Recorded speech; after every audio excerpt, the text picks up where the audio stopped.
Good morning, girls. In this video, we'll be looking at another sex crime.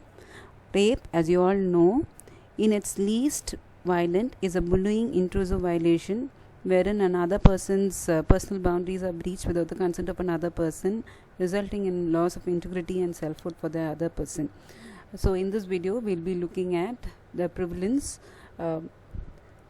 aftermath, and causes for rape.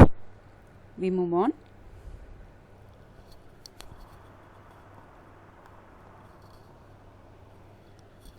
Okay, the term rape describes sexual activity that occurs under actual or threatened forcible sexual coercion of one person by another person. In most states, legal definitions restrict forcible rape to forced penetration. Statutory rape is a sexual activity with a person who is legally defined to be under the age of consent, and 18 is considered to be the age of consent for sexual activity. And in this case, even if the underage person consents to sexual activity, it is still considered rape. Before we try and understand the prevalence of rape, we need to understand that forced sex is not unique to human race. It occurs in the animal kingdom as well, and often evolved as a reproductive strategy so as to pass on the genes to the offsprings. It existed in most human societies, even in pre-literate ones, and across history. Rape reaches epidemic proportions during and following wars, because that was the way people thought of expressing contempt and antagonism against their enemy. The results of different studies estimates the prevalence of estimating the prevalence of rape has varied widely, and this is partly due to the precise definition of what constitutes rape, and also the way the information was gained, whether direct or indirect questioning was involved, and all of that.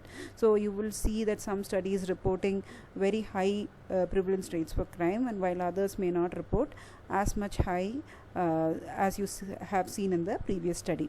Marital rape is illegal in all 50 states of the US, and it is estimated to occur in about 10 to 14% of married women. Okay, so now we are confronted with this question: is rape motivated by sex or aggression? What is the motivation of a rapist? Why does he rape? So traditionally, rape has been classified as a sex crime, and rapists have been motivated by lust. In 1970s, however, a few feminine scholars challenged this view and argued that rape is motivated by the need to dominate, to assert power, to humiliate a victim, rather than by the sexual desire for her. This kind of makes sense because even from the victim's perspective, it is more of a violent act than a truly pleasurable sexual experience. However, there are some compelling evidence that sexual motivation often, if not always, a very important factor too in rape. That is, like most of the victims tend to be, teens who are in their early 20s, and though victim, if you look at the victim's profile, most of them come from varying varying degrees of physical attractiveness, but still people who are in their teens and early 20s are considered generally very attractive. So why we take the age of distribution as one of the evidence is that when you consider other violent crimes, you see over representation of elderly population being represented there as against rape. So this could be like an evidence to show that sexual motivation could also be one of the reasons for rape.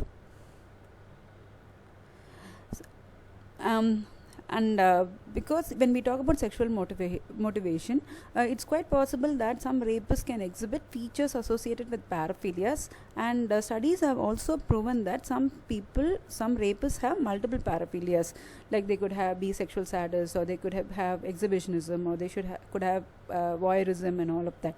And paraphilias, you all know, are generally people who like to who act on their fantasies, urges and behaviors for the purpose of sexual gratification. Okay, so in the past there has also been some attempts to classify rapists, okay, based on whether they had aggressive motives or sexual motives and all of that. And one such attempt was by Knight and Prenke in the year 1990, and another was by McCabe and Bochabe in 2005, who also came up with an empirical support for a classification system that also has 4 subtypes of rapists based on the differing amounts of sexual and aggressive motives. There is also a tendency to link the victimization with a particular kind of a sexual offender. Like, for example, if the rapist is offending a child, then probably he had pedophilic sexual preferences, so like that. But the recent studies show that characterizing is not so easy, and some rapists cannot be readily characterized. They could be presenting a very heterogeneous picture, but with some certain common clinical issues like empathy deficits or emotional dysregulation or lack of social and communication skills and all of that, and that probably should be used for intervening with rapists than classifying them and putting them in appropriate categories.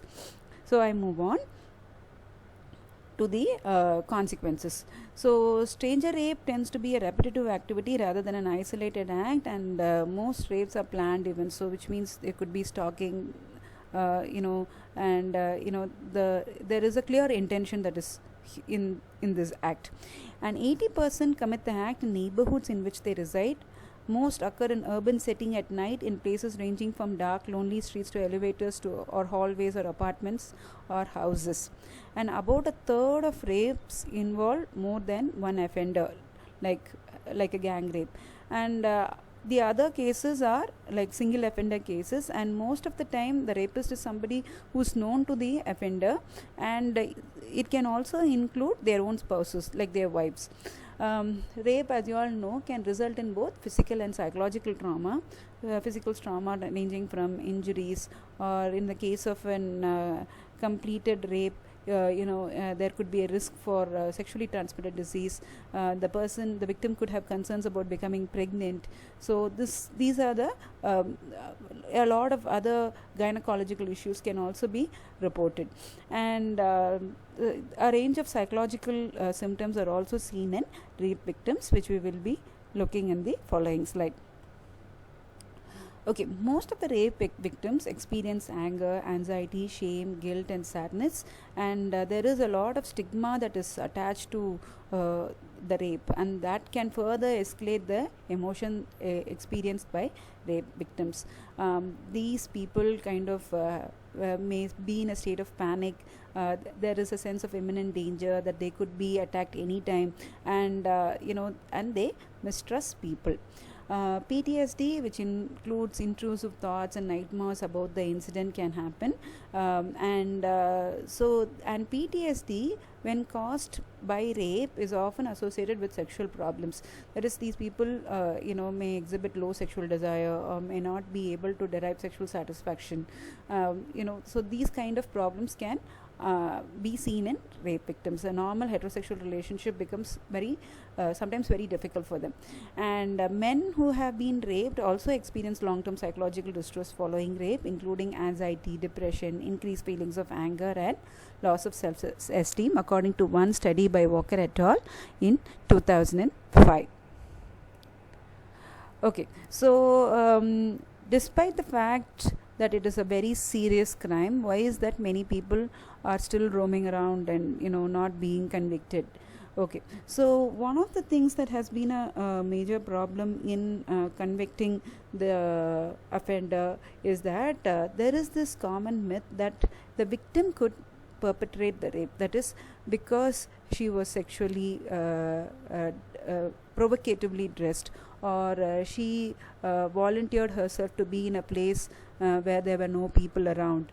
So such kind of allegations are still prevalent in the society, and this can make the offender look like he is a helpless person who was not able to, or he was not able to quell his desire because the woman was so provocative, or the woman made herself available.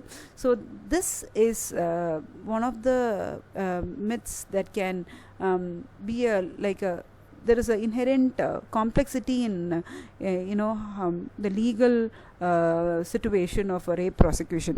So there is but what fortunately these people have done is that it is quite possible, like, for, let's say, if somebody says it's a victim perpetrated rape, the person can go ahead and look into the person's previous sex history, and if the person was generally of that person who lured men into such acts. So even despite such attempts, there are a lot of problems in finally understanding who really is the problem, whether the accuser or the person who has been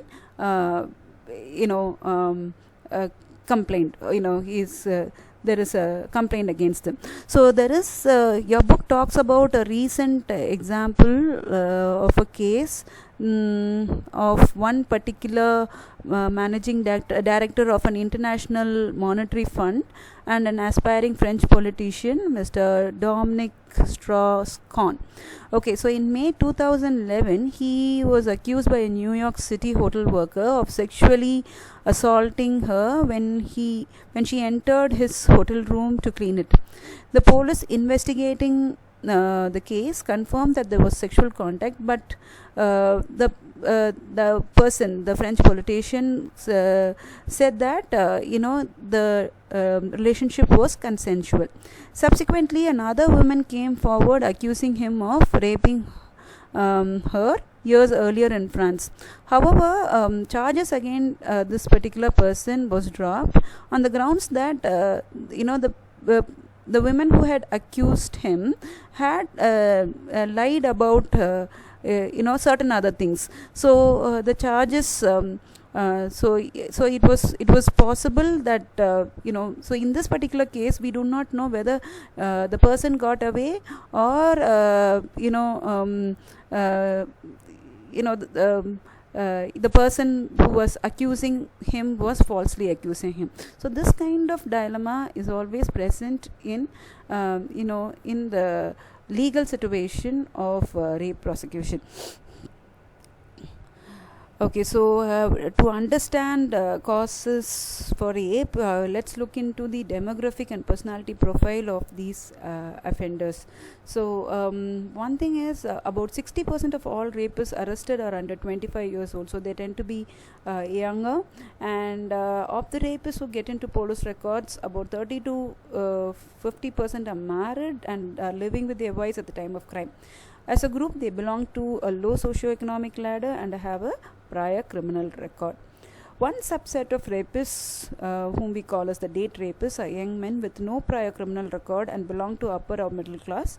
However, they share certain characteristics with incarcerated rapists, that is, people who are in prison, who are serving a jail sentence. So these are these characteristics are high in promiscuity, high in hostile masculinity, and they also show an emotionally detached predator personality. And what distinguishes these date rapists from incarcerated rapists is that incarcerated rapists, that is, people who are already confined to the prison and all of that, show higher levels of impulsivity and antisocial behavior. Okay, as told earlier, some rapists are afflicted with paraphilia, and although so therefore there is this intense urge to rape. So although they try to control these urges sometimes becomes too strong, so that they act on them. And many rapists show normal sexual arousal, that is, they show arousal to consensual heterosexual relationships, but many rapists also show sexual arousal to depiction of sexual assaults involving an unwilling victim. And studies also show that there is a small minority of rapists are also sexual sadists, wherein they are more aroused by the violent act, the violent assault, than by the sexual stimuli in itself. Okay, this is like the personality profile of rapists. Rapists are often characterized by impulsivity, quick loss of temper, lack of personally intimate relationships, and insensitivity to social cues and pressure.